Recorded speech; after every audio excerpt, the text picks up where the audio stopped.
Kuala Lumpur, Mahkamah Tinggi di sini hari ini menetapkan 22 Februari untuk keputusan permohonan Datuk Seri Najib Razak bagi menggantung prosiding saman sivil SRC International sendirian berhad terhadap beliau membabitkan dana AS$1.18 bilion.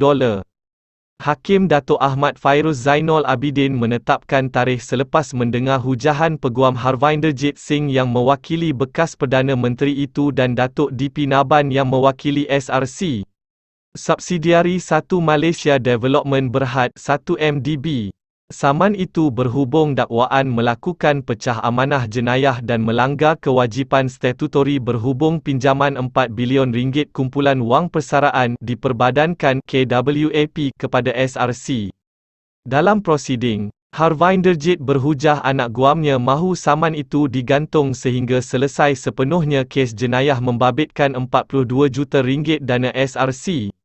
Yang berada di peringkat akhir di Mahkamah Persekutuan serta 3 pertuduhan pengubahan wang haram membabitkan RM27 juta dana syarikat itu di Mahkamah Tinggi di sini. Beliau berkata, penangguhan prosiding itu sementara menunggu penyelesaian akhir perlu dibenarkan atas alasan mengelak keputusan yang bercanggah apabila persoalan atau isu adalah sama, serta untuk memastikan tiada gangguan terhadap prosiding jenayah yang belum selesai. Sementara itu, Naban yang membantah perkara itu berkata, berdasarkan kajiannya, tiada kes dilaporkan membabitkan kes jenayah di peringkat rayuan yang belum selesai menyebabkan prosiding sivil ditangguhkan. Seperti yang ditegaskan oleh rakan saya, beliau, Najib, telah memberikan keterangan. Dia kini berada di Mahkamah Rayuan dan mahu membawa lebih banyak bukti. Jadi hak berdiam diri tidak akan terjejas. Justeru, permohonan ini perlu ditolak dengan kos, katanya. Pada 7 Mei lalu, SRC di bawah pengurusan baharu telah memulakan tindakan perundangan terhadap Najib dan beberapa bekas pengarahnya iaitu Datuk Subuh Mat Yassin, Datuk Muhammad Azhar Osman Khairuddin, Nik Faisal Arif Kamil dan Datuk Cik Abdullah Tanda Ed Rashidi Cik Omar, Datuk Syahrul Azrul Ibrahim Halmi dan Tan Sri Ismi Ismail. Bagaimanapun, syarikat itu kemudiannya menggugurkan 6 nama daripada saman itu dan mengekalkan Najib sebagai defendan.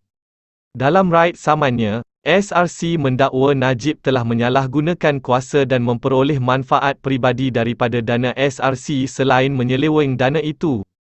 Najib adalah penasihat emeritus SRC dari 1 Mei 2012 hingga 4 Mac 2019.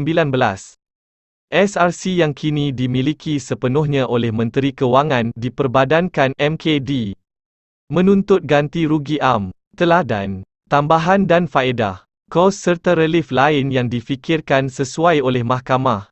Pada 7 Disember lalu, Mahkamah Rayuan mengekalkan sabitan serta hukuman penjara 12 tahun dan denda RM210 juta terhadap Najib bagi kesalahan menyeleweng RM42 juta dana SRC setelah menolak rayuannya terhadap keputusan Mahkamah Tinggi pada 28 Julai 2020. Pada hari yang sama, Najib memfailkan notis untuk merayu ke Mahkamah Persekutuan.